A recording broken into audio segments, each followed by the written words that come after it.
Bora, Marcelinho.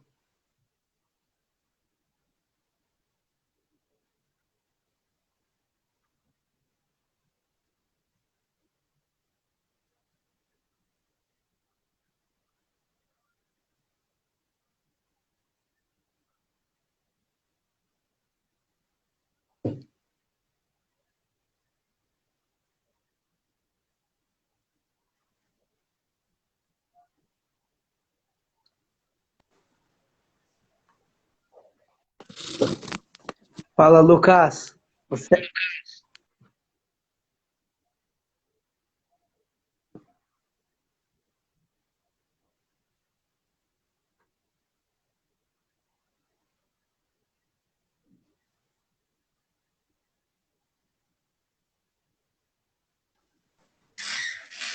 Fala, Lucas. Tudo certo? Consegue me ouvir?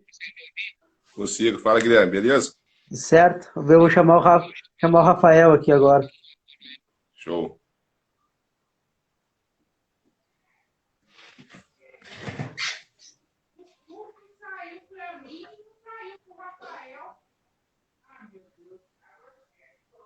Chamei ele aqui, esperar ele responder aqui agora. Show.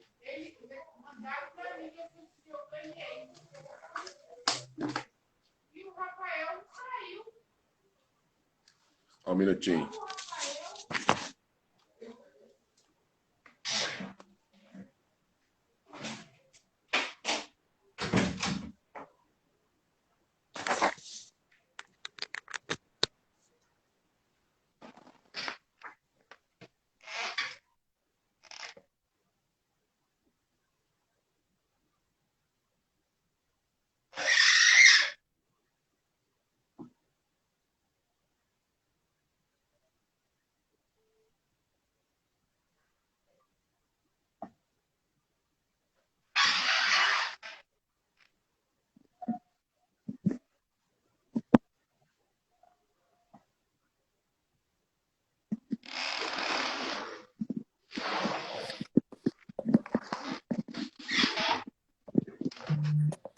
Fala, gurizada.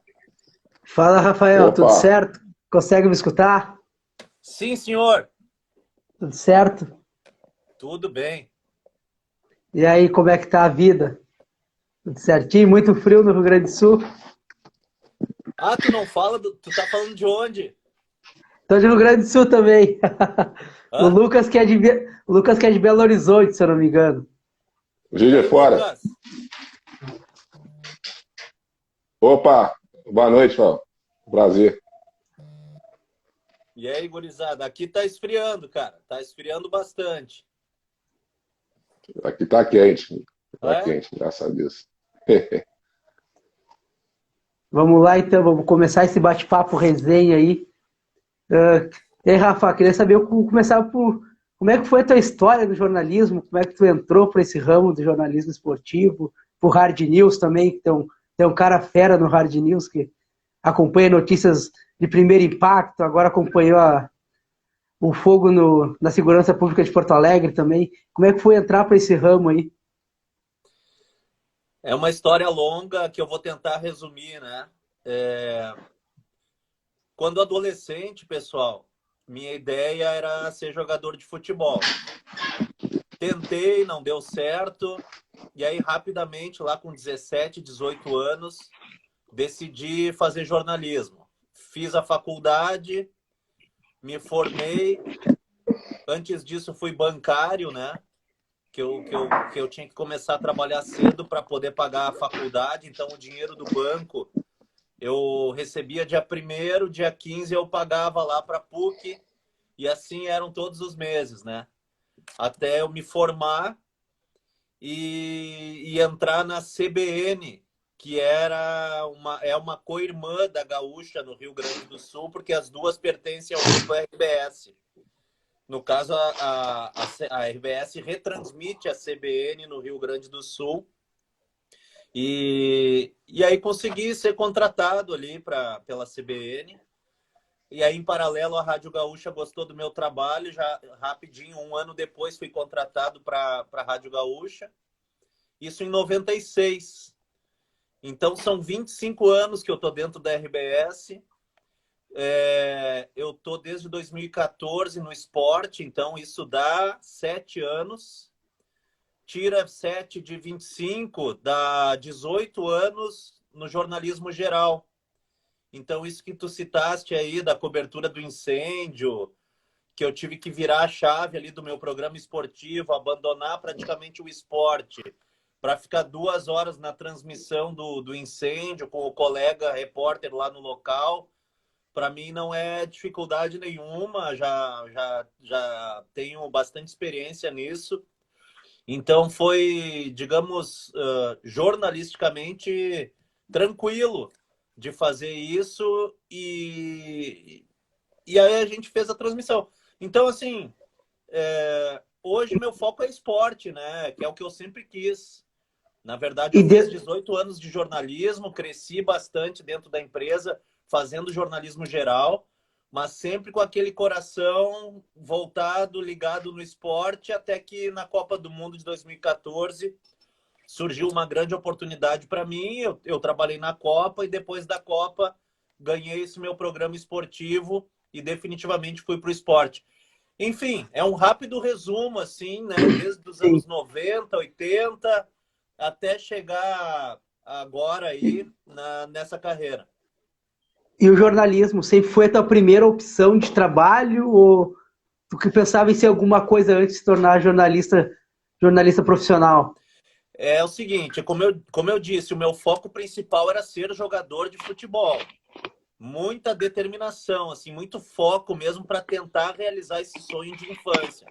Meu presente de Natal era chuteira, era bola, era camisa de goleiro, de jogador, aquelas coisas assim, todas ligadas a futebol. Aí tentei, não consegui, e aí eu pensei, pô, chegou a passar na minha cabeça por gostar muito de animais e em ser veterinário também. Mas isso foi uma coisa passageira, assim, não vingou. Até que quando eu vi que eu não ia conseguir mais ser jogador com 17 anos, eu pensei, pá, cara, o que que eu gosto de fazer? Foi um momento até meio difícil, Rafa, assim. Hã? Mas dentro disso, tu teve alguma passagem por Inter, por Grêmio? Tu chegou a passar em alguma categoria de base, ou do São José, alguma coisa assim?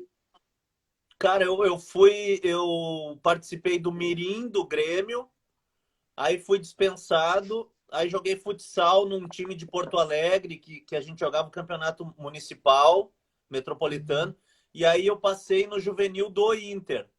E ali foi o meu auge, assim, pô, juvenil do Inter. Treinava às vezes contra os profissionais, treinava contra os juniores. Ali foi uma dedicação gigantesca, assim, para tentar dar certo. Só que aí, na hora de passar para os juniores, que na época era sub-18, sub-19 e sub-20, e eu estava no sub-17, que era o juvenil, eu fui nessa transição, eu fui dispensado, e aí disseram, tu quer ir para o Juventude em Caxias ou tu quer deixar assim? Cara, eu era muito verde aí, muito verde, Juventude, muito inexperiente, e a minha personalidade ainda estava se formando, eu não era um cara assim com já pronto para tomar decisões na minha vida. E aí eu decidi, então, não ir para o Juventude, porque eu achei que eu não ia dar certo lá no Juventude.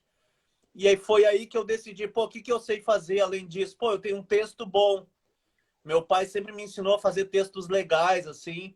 E eu, jornalismo, por causa do texto, por causa da escrita. Só que na faculdade eu descobri que o rádio era o que eu gostava mais, e aí eu fui por esse caminho aí. E aí, dentro da rádio, tu começou como redator, então, no caso? Como redator Por, na Rádio CBN em por, 1996.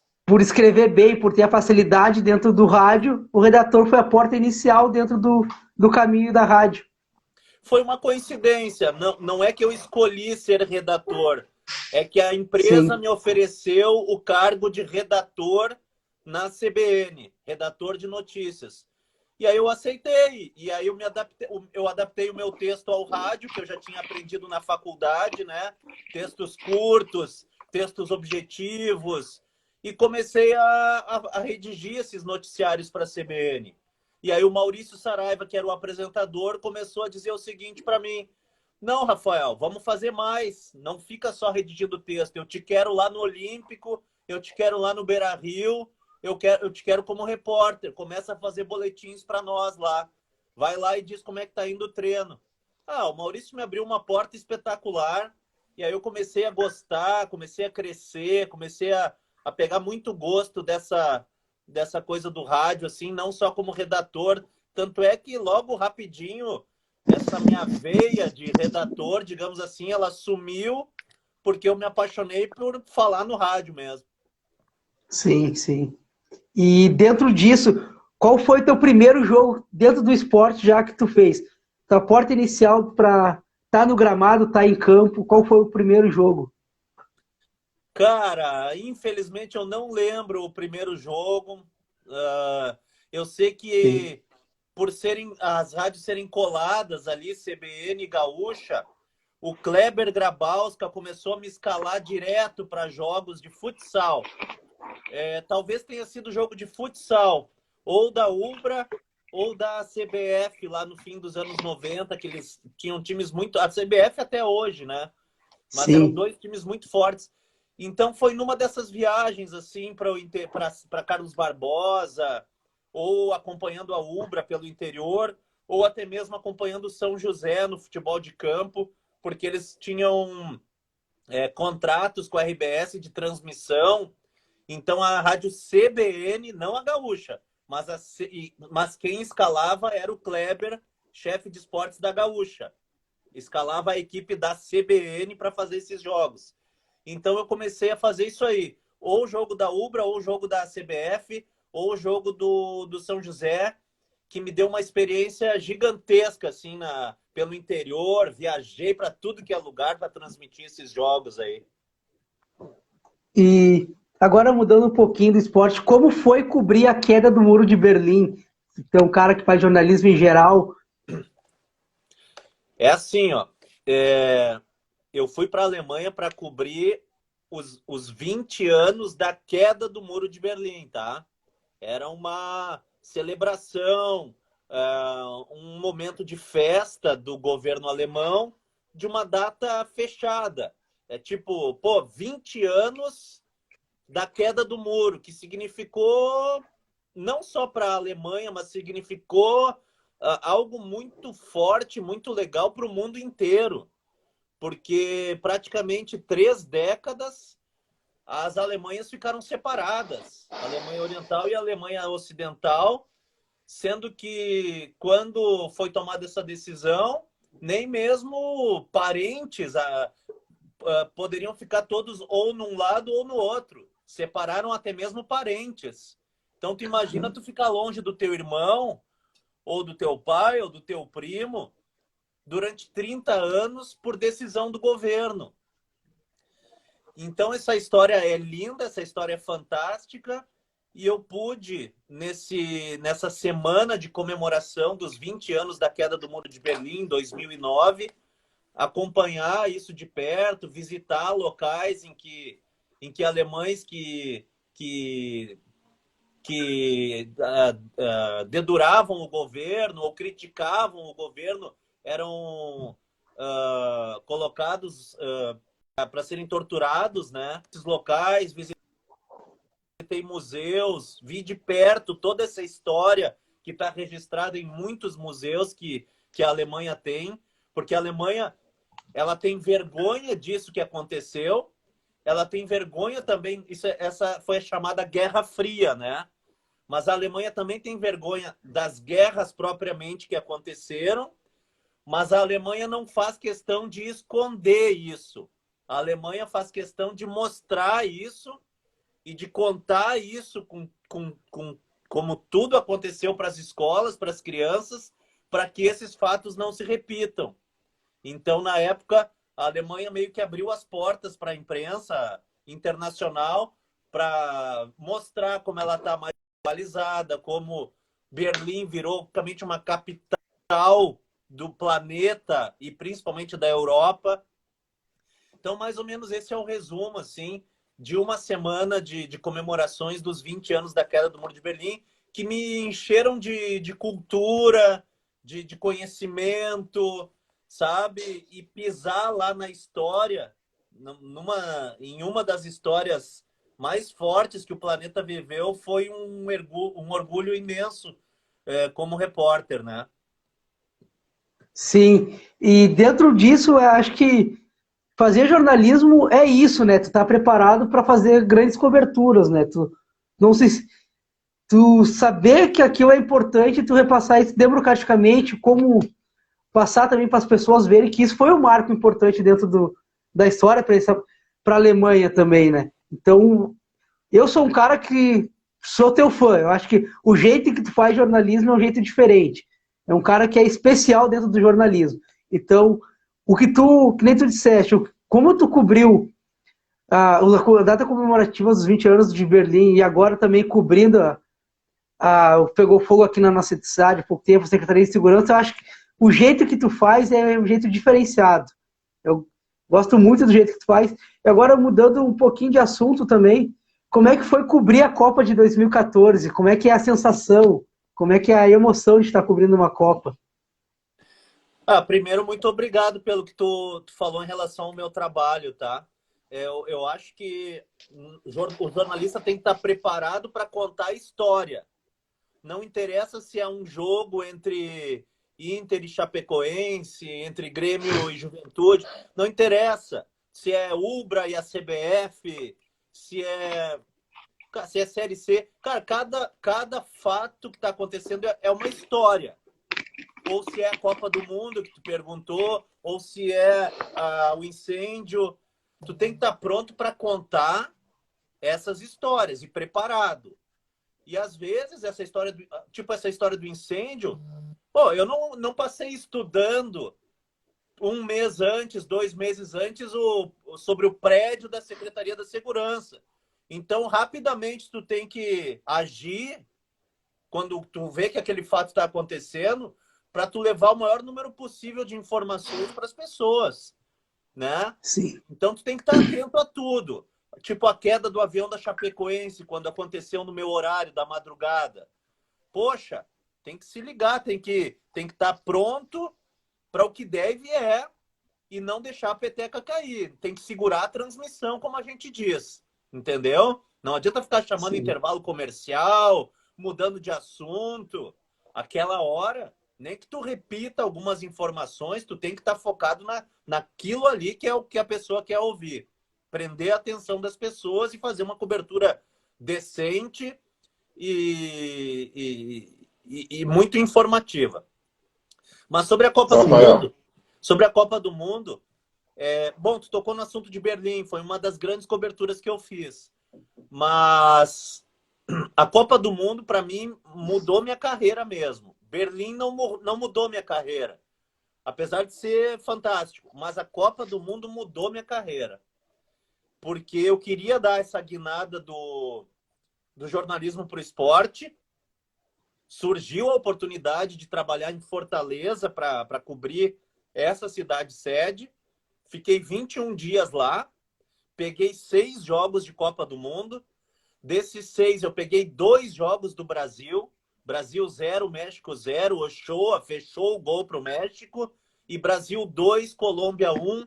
O lance que tirou o Brasil da Copa, né?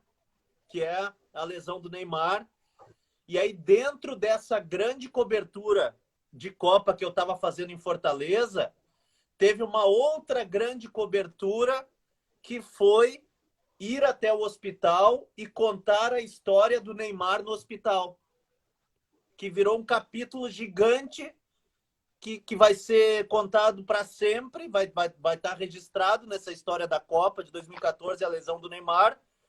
E eu consegui tomar decisões importantíssimas de sair do estádio rápido, de conseguir chegar no descobrir e chegar no hospital rapidamente, de iniciar essa transmissão rapidamente, sendo que eu fiquei sabendo depois que a própria redação do Sport TV estava com o rádio ligado na Gaúcha para ouvir as primeiras informações, porque eu tinha sido um dos primeiros a chegar lá no local.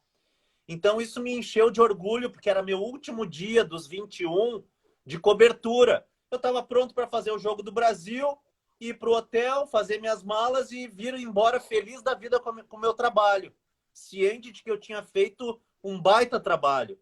Mas aí veio esse negócio da situação do Neymar, que deixou minha cobertura muito mais forte. E aí, na volta da Copa, eles me convidaram para ter o programa esse de esportes na madrugada, que começou logo na sequência. Então, para tu ver o que representou, como foi importante aproveitar bem a oportunidade de trabalhar muito nessa Copa do Mundo de 2014, que me rende frutos até hoje de estar no lugar que eu gosto, que é no esporte da Rádio Gaúcha. Rafael. Oi? Então, conta mais um pouco essa questão do Neymar, essa lesão do Neymar. Como é que foi a sua percepção jornalística naquele acontecimento? Como é que você pensou naquela hora, se você se lembra, né, de trazer essa informação tão rapidamente e precisa, né, diante de outras grandes emissoras que estavam ali cobrindo esse grande competição aí que foi a Copa do Mundo aqui no Brasil? Baita pergunta, sabe por quê?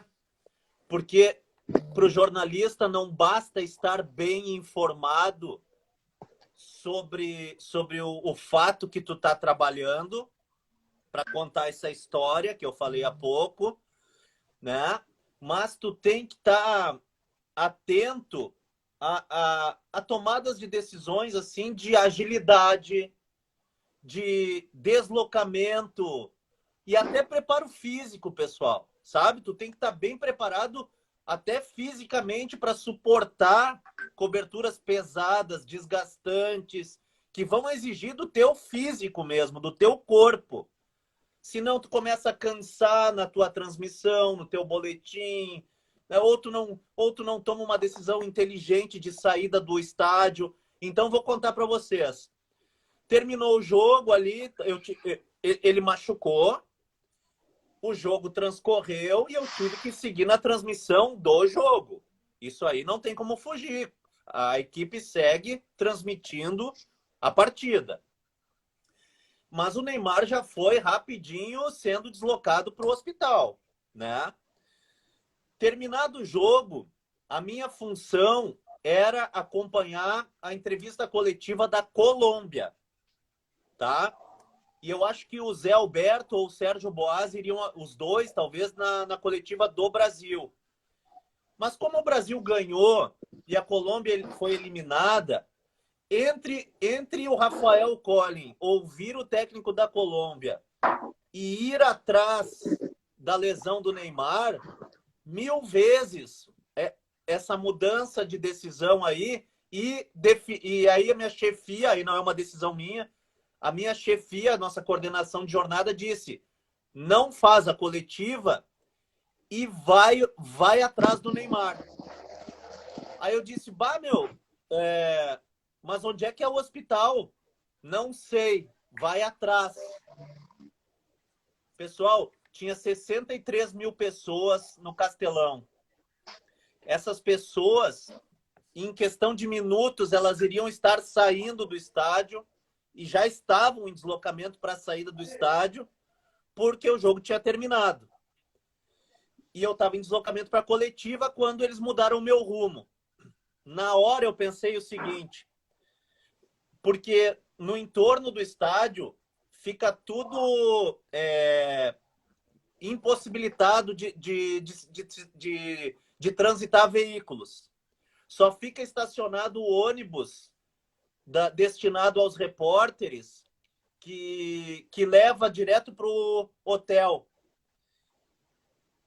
E aí eu pensei o seguinte, pô, eu vou ter que caminhar 1 quilômetro para ir atrás de um táxi para tentar achar nesse tempo o hospital onde está o Neymar. Quer saber de uma coisa? Eu vou entrar nesse ônibus da imprensa, vou dizer que eu quero ir para o hotel, porque ele só podia levar do estádio para o hotel e do hotel para o estádio. Ele não tinha permissão para parar em nenhum outro lugar. E eu pensei, eu vou entrar nesse ônibus, eu quero sair daqui. Eu quero não, eu tenho que sair daqui, porque daqui a pouco o formigueiro vai tomar conta de pessoas e eu tô ferrado. Entrei no ônibus, peguei um colega da CBN, porque sempre é bom tu fazer parcerias, né? Trabalhar em dupla, em trio, ter colegas parceiros jornalistas. E eu disse, cara, e ele assim, o que nós vamos fazer? Eu falei, meu, vamos entrar no ônibus aqui, vamos sair daqui e no meio do trajeto a gente decide. A gente não sabe nem qual é o hospital. Aí ele entrou no ônibus comigo, fomos já fazendo ligações. Ele descobriu o hospital e eu fui no motorista. Ah, o hospital tal, fica onde? Ele, é perto aqui. A gente vai passar perto, em tal lugar que a gente passar, é uns 10 minutos de táxi. Aí eu falei, pelo amor de Deus, o senhor vai ter que nos deixar nessa sinaleira que o senhor falou aí, nessa esquina, para nós poder ir para o hospital. E ele, eu não tenho autorização, meu amigo. Deu, poxa, é o nosso último dia de cobertura. É só parar na sinaleira. O senhor vai parar porque ela vai fechar, é só abrir a porta para eu e o colega sairmos e deu. E vou lhe agradecer eternamente. E ele, tá, tudo bem. Fechou o sinal, ele abriu a porta, ficamos no lugar mais próximo para chegar no hospital. Pegamos rapidamente um táxi, pedimos pelo nome do hospital, ele nos levou e fazia 1 minuto que a maca do Neymar tinha passado entrando no hospital e uma senhora tinha filmado com as maquininhas ainda, né? Ela estava com uma maquininha, assim, não celular. E aí eu disse assim, pô, deixa eu ver. Daí ela me mostrou o vídeo, já era um vídeo exclusivo ali, né, para aquele momento. Sim. Já mandei para o nosso pessoal do site, eu mesmo relatei no ar, primeiro relato que eu fiz, já estou na frente do hospital, inclusive essa senhora aqui filmou a entrada do Neymar, como é que foi a entrada, minha amiga? E já peguei o registro dela, já passou para o ar e já marquei o meu posto, já marquei presença.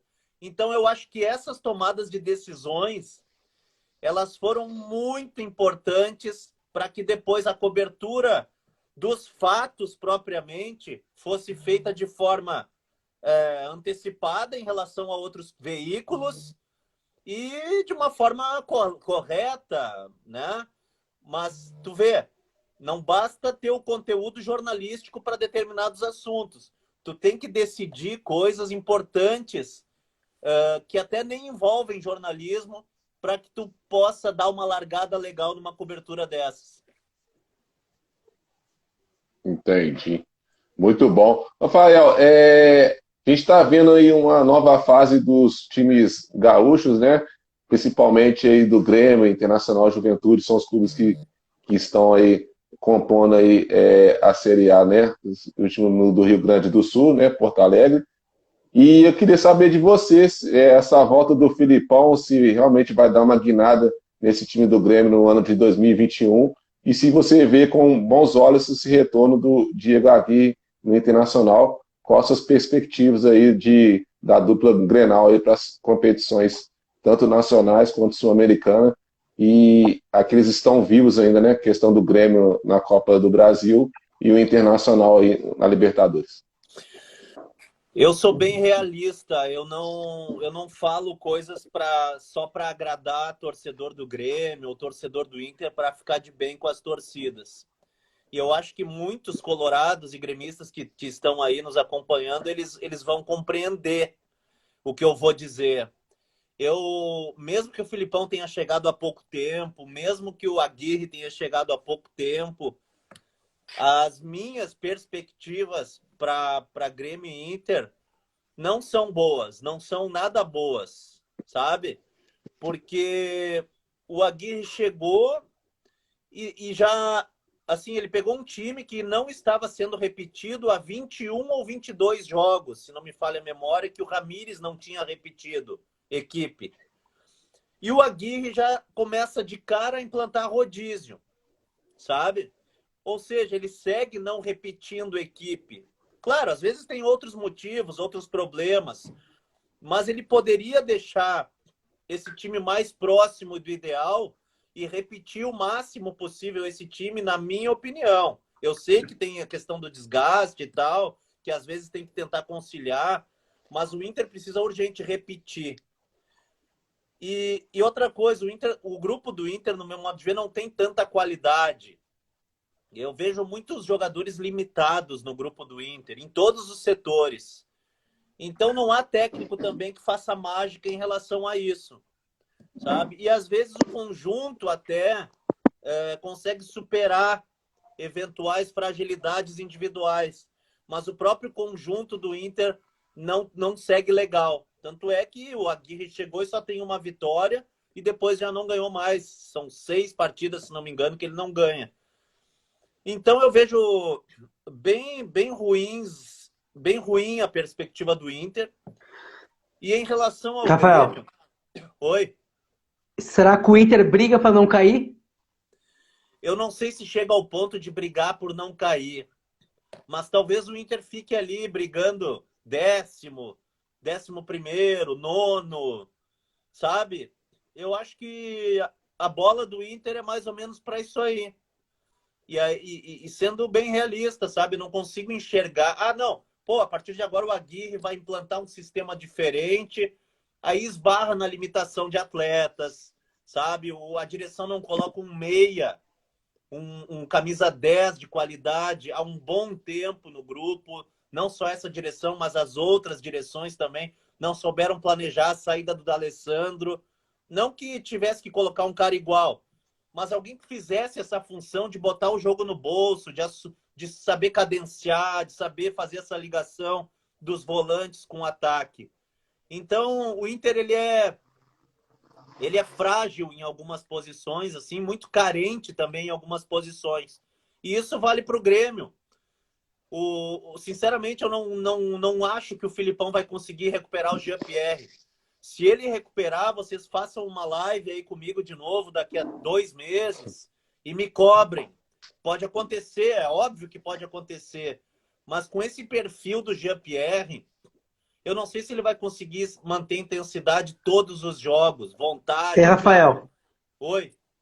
Entrando nesse ponto, o que falta para o Jean-Pierre se tornar o que a gente se espera dele? Porque ele foi um jogador muito promissor na base, trabalhou com o Thiago Nunes, que há pouco tempo estava aqui, e quando chegou no profissional, o grande jogo dele foi contra o Ceará o ano passado. O que falta para o Jean-Pierre ser o 10 que o Grêmio espera, e o jogador que a gente esperava dele? Se o Jean-Pierre jogasse nos anos 70 ou até 80, o Jean-Pierre seria um jogador até mais reconhecido, o futebol dele ia aparecer muito mais. Só que não é de hoje, o futebol já mudou há um bom tempo, o futebol é muito preparo físico, muita correria, muita marcação. E o ritmo do Jean-Pierre, no meu modo de ver, é diferente do ritmo dos jogadores de meio de campo, ou sei lá, de qualquer setor de hoje em dia do futebol. Então, a solução para o Jean-Pierre, ou ele é mais dinâmico, ou ele aparece mais na direita, na esquerda. Não precisa buscar tanto a bola entre os volantes, mas jogando naquela intermediária ofensiva, aproximando, buscando, encostando no centroavante, ficando próximo da área para fazer gol, porque ele bate bem.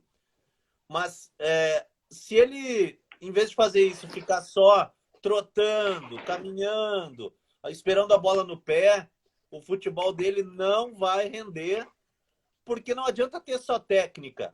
Não adianta ter só técnica. Tu tem que ser completo. Então, para mim, passa por aí, e eu não sei se o perfil dele permite que ele consiga avançar nesse aspecto físico. Rafael, Perdão, Guilherme. Vai Rafael, lá. o Brasil perdeu para a Argentina recentemente, agora na final da Copa América. Vimos aí um amistoso anteontem, né? Na quarta-feira, se eu não me engano, contra a fraca seleção dos Emirados Árabes. A gente tem pouco tempo, né, chegando aí para a Copa do Mundo de 2022. E eu queria saber de você, o Brasil pragmático que a gente vê dentro de campo e cada vez mais nas partidas a gente vê a dependência com o Neymar, e agora há poucos jogos a gente vimos boas atuações aí do Paquetá, né, que está indo bem lá no futebol francês. Você acredita que o Tite, mesmo pressionado aí nas redes sociais pela torcida que ainda acompanha a seleção brasileira, vai conseguir ir longe com essa seleção para essa próxima Copa do Mundo? Olha só, a gente, para muitos pode não parecer, mas a gente está muito em cima já da Copa do Mundo. Aí, de repente, pode surgir uma ideia, pô, vamos tirar o Tite e vamos botar alguém aí que faça esse time jogar mais. E aí, esse alguém, ele vai conseguir fazer isso? Ele vai ter datas suficientes para entrosar e fazer o time jogar do jeito que ele quer? A mudança vai ser radical? Não vai? Ele vai contratar, ele vai convocar jogadores diferentes, muitos jogadores diferentes dos atuais que jogam na seleção brasileira? Não, não, ele não vai conseguir acelerar um processo em um ano para o Brasil chegar muito forte para a Copa. Não vai convocar tantos jogadores diferentes, e se convocar vai ter que descer vários degraus de trabalho que já foi feito, bem ou mal, mas já foi feito, e para tentar colocar tudo isso em prática na Copa. Então, assim, ó, eu acho que o Tite deixou essa seleção organizada do jeito que ele pensa futebol. Todo o grupo de jogadores entende o que ele pensa e sabe o que tem que fazer. Não, eu não vejo assim ele não ter o grupo na mão. Eu vejo o Tite com o grupo na mão, os caras gostando do trabalho dele, assim, pelo que a gente percebe. Não vejo ninguém criticando e tal. Então, assim, perder faz parte. Perdeu para a Argentina, acontece. Eu não sou um grande defensor do trabalho do Tite também, mas eu fico imaginando como seria trocar a partir de agora. Se haveria também um outro técnico de consenso, eu acho que não tem, sabe? Então, já que foi feito um trabalho, que esse trabalho tenha sequência, que os jogadores vamos acreditar que os jogadores possam ter amadurecido nesse momento de derrota, ou ainda mais, porque já não é a primeira vez que esse grupo perde, né? Mas é a geração que a gente tem da seleção brasileira. Eu vivi anos 80, anos 2000, né? Então a gente viu muitos craques, não ficava só na mão de um para decidir, né? Vi no trabalho do Tite recente uma seleção brasileira menos Neymar dependente em alguns momentos, porque eu já tinha visto ela mais Neymar dependente em outro momento do trabalho do Tite, mas no final, realmente, na decisão, parece que o Paquetá, que vinha muito bem mesmo, caiu de rendimento, entrou nas provocações dos argentinos. Outros atletas sumiram do ataque também, e aí o Neymar ficou jogando que nem louco, correndo atrás, tentando resolver, e a gente já viu que quando isso acontece, o pau pega no Neymar e as confusões acontecem e ele não consegue o objetivo principal, que é praticamente ganhar sozinho, levar a seleção nas costas, porque daí tem esse problema, que ele apanha bastante, tem confusão, pode ver, isso sempre acontece. Então, sinceramente, eu acho que teria que dar uma sequência aí nesse trabalho, porque agora vai do jeito que tá, porque trocar eu acho que seria até pior. Acho. Ô, Guilherme, só se me permite, o Marlon está comentando aqui que a CBF faz amistosos para lucrar, não para revelar ou lapidar novos jogadores. E aí teve a questão política, né, que ficou muito iminente nessa questão da Copa América, a pandemia do coronavírus. Você acha que isso interferiu diretamente na atuação dos jogadores, do técnico Tite e também da equipe no ao todo, assim, nas atuações dentro da competição? O rolo sobre sair ou não, sobre os jogadores serem contra a Copa América, a pandemia, eu acho que eles souberam separar muito bem, tá? Tanto nos jogos das eliminatórias, antes de iniciar a Copa América, como também na própria Copa América. Não é porque perderam para a Argentina que eu vou dizer, influenciou. Não, é como eu disse antes, perder é do jogo, faz parte. Eu não vi a pandemia e a insatisfação deles, como foi feita a Copa América,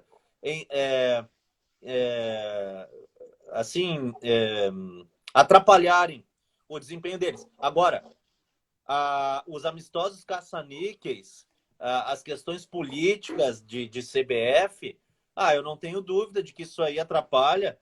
E eu acho que um dos grandes pontos, por exemplo, é a CBF não se esforçar em fazer amistoso com um time europeu de qualidade. Não adianta pegar europeu e fraco também. Senão é mais amistoso que não serve para nada. Tipo os amistosos caça-níqueis, que eu sempre fui contra e acho que é uma perda de tempo gigantesca. Agora, o que falta muito para essa seleção, e aí não interessa se vai ser com o Tite ou sem o Tite, são amistosos contra seleções médias para fortes da Europa.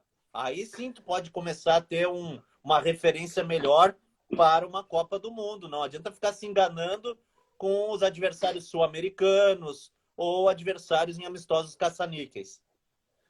Rafael, dentro disso, desse ciclo, pode ser que seja com Tite ou sem Tite, pós 2022, a gente poderia ver um técnico estrangeiro à frente da seleção?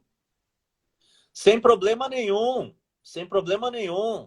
O que importa é a ideia de jogo, o que ele pensa sobre futebol, qual a melhor forma que ele encontra para o caminho das vitórias. Não interessa também se é uma seleção mais reativa, mais propositiva. Eu gosto mais do propositivo, mas isso não quer dizer nada. Agora, pode ser estrangeiro, pode ser retranqueiro. Claro, o perfil da seleção não é esse. Mas em determinado momento, em 94, o Parreira adotou uma estratégia mais cautelosa, e eu não estou falando que ele foi retranqueiro, mas adotou uma estratégia mais cautelosa e conseguiu ganhar a Copa para o Brasil, entendeu? Então, para mim, não tem problema nenhum. Nacionalidade, o que pensa sobre o futebol, o que interessa é que ele consiga fazer o seu trabalho de forma correta, honesta, e que os atletas comprem a ideia e que haja uma química para que o Brasil jogue bem e vença as competições. Dentro disso, essa geração que conta muito com o Neymar, será que não seria uma hora de a gente trocar o esquema de jogo? Porque a gente tem muito bons volantes. A gente tem o Douglas Luiz, a gente tem o Paquetá, que é o segundo volante, a gente tem o Casimiro, que é o primeiro volante, a gente tem o Arthur também. Será que não seria a hora de a gente apertar um pouco mais na marcação, em vez de a gente usar 3 meias que a gente costuma usar, e fazer um jogo mais reativo, que se defender um pouco mais e esperar para atacar, já que a seleção a gente sempre ataca e se defende pouco, a gente sempre propôs o jogo. Será que não seria a hora da gente trocar o esquema tático, se defender mais e esperar e atacar no reativo? Com esse grupo que o Tite tem na mão, olha só, a gente perdeu a Copa América, mas o Brasil tomou pouquíssimos gols, né? O Brasil toma poucos gols. Claro, a gente não tem uma referência de confrontos contra times europeus, contra seleções mais fortes, mas não é porque perdeu a Copa América que eu acho que tem que mudar o esquema, botar mais volantes, né? Eu acho que não precisa chegar nesse ponto, pelo menos nesse momento. O negócio é encaixar mesmo esses jogadores que fazem a parceria com o Neymar. O Lucas Paquetá foi uma grande novidade, digamos assim, em termos de entrosamento aí durante a Copa América. Agora, Richarlison deixou a desejar, Gabriel Jesus deixou a desejar, Firmino deixou a desejar, o próprio Cebolinha deixou a desejar. Mas e aí, vai convocar quem? O negócio é tentar fazer esse time jogar aí. Eu acho que com essa formação tá legal, porque pelo menos eles entendem exatamente tudo o que o Tite quer colocar em prática. Eu acho que para a gente encerrar aqui, para a gente não alongar muito, já vai ser 9h15 também, tem daqui a pouco o Sport Cia. Minha última pergunta, depois o Lucas faz a dele. O Renato Gaúcho está realizando o grande sonho dele agora no Flamengo? Sem dúvida nenhuma, né? Sem dúvida nenhuma. O Renato tem dois grandes amores, né? O Grêmio e o Flamengo, em termos de futebol, pelo menos, né? E agora, o que ele fez no Grêmio é um negócio incrível, tanto é que gerou estátua e a gente não precisa falar mais nada. A estátua fala por si só, né? Agora, ele quer se completar nessa história do amor que ele tem por agremiações, e o Flamengo é uma delas. E a partir de agora ele segue o caminho dele aí para tentar. E tem tudo para ganhar, né? Porque tem um dos melhores grupos do país, se não o melhor grupo de jogadores do Brasil. Agora, o grupo, quando é assim, tão forte, e do jeito que são algumas figuras ali, a vaidade também é forte. No Grêmio, o Renato, um dos grandes méritos dele foi ter o grupo na mão e todos respeitavam ele. Agora, será que todos no Flamengo vão respeitar o Renato? Aí que está um outro grande desafio para o Renato a partir de agora no Flamengo. Mas com aquele jeito dele já de carioca também, os atletas também ali, acho que está tudo em casa. Talvez eles consigam se entender ali do jeito deles e tenha condições de dar certo, sim, porque eu gosto dessa veia vencedora do Renato, e ele sabe colocar isso na cabeça dos jogadores, sabe? Sim. Rafael, eu vi uma entrevista que você fez, né, em 2016, se eu não me engano, para um pessoal da faculdade, né? Agora não estou me recordando muito bem se foi da PUC, mas você disse que também. Isso, exatamente, obrigado, Guilherme. E você disse num trecho da entrevista que quando você foi jogador, né? Você foi na questão das categorias de base, lá do Grêmio, do Internacional, que você era uma pessoa muito fechada, né? Não era muito de sair, não era muito, você era mais focado, né? Mais estudioso e tudo mais, e que essa rápida passagem aí pelas categorias de base fez você sair com os colegas, né? Sair com os colegas jogadores e mais, né? Sair em festas e tudo mais. Você acredita que isso impactou de uma forma negativa, né, nessa trajetória do Neymar na seleção? E qual que seria o conselho, se você pudesse falar com ele, para ele chegar ao ápice da sua carreira aí de conquistar ser o melhor jogador do mundo? Se você acredita nisso. Pois é, eu tenho uma opinião sobre o Neymar como jogador e uma outra opinião sobre o Neymar como cidadão, como ser humano, tá? Como jogador, ele é craque e é tudo isso que a gente vê aí, né? Muito talento, velocidade, habilidade. É um cara muito bom. Só acho que às vezes ele prende demais a bola e ele mesmo provoca essa ira dos adversários contra ele, sabe? E aí querem bater e tal. Por que não querem bater no Messi? Porque o Messi não aceita entrar em provocações, em discussões. Raramente tu vê ele fazendo isso. Mas, enfim, um baita craque.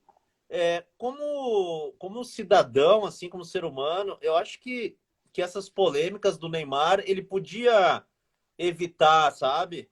Uh, e, e também pego a comparação com o próprio Messi. Eu não sei se o Neymar faria, por exemplo, isso que o Messi fez agora, de quando foram cantar alguma coisa contra o Brasil, quando terminou a Copa América, o Messi imediatamente pediu para o colega parar de cantar em respeito aos brasileiros, sabe? Essa postura, essa visão assim maior do que só o futebol, eu acho que o Neymar não tem, mesmo reconhecendo que o Neymar tenha amadurecido um pouco nos últimos tempos aí. Eu vi ele se dedicando muito pela seleção brasileira nesses últimos jogos, e isso foi bacana de ver, foi legal. Agora, esperava muito mais do Neymar, assim, é, é, dando declarações assim bacanas para o povo, sendo uma referência, sendo um ídolo realmente em todos os sentidos para a população brasileira, né? E ele poderia muito bem fazer isso com a visibilidade que ele tem, e ele não consegue fazer isso porque ele tem esse jeito dele aí, né? Então, cada um também faz o que quer da vida, né? Quem sou eu para me meter na vida dele? Se ele quer continuar sendo assim, beleza. Mas a mim ele não representa, e pena que ele não consegue ser exemplo para o maior número possível de pessoas, porque eu vejo que tem muita gente que também não gosta dele. Sim.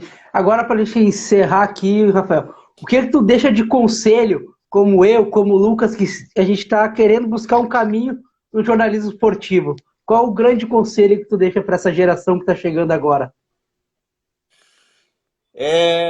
A gente vive um jornalismo diferente, sabe?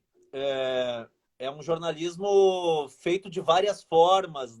No meu tempo era só rádio, só televisão, só jornal. Hoje o jornalismo está em tudo que é parte aí. Na nossa live aqui tem jornalismo, no YouTube tem jornalismo, no celular de muitas pessoas ali pode estar uma busca por um fato jornalístico, alguma coisa assim.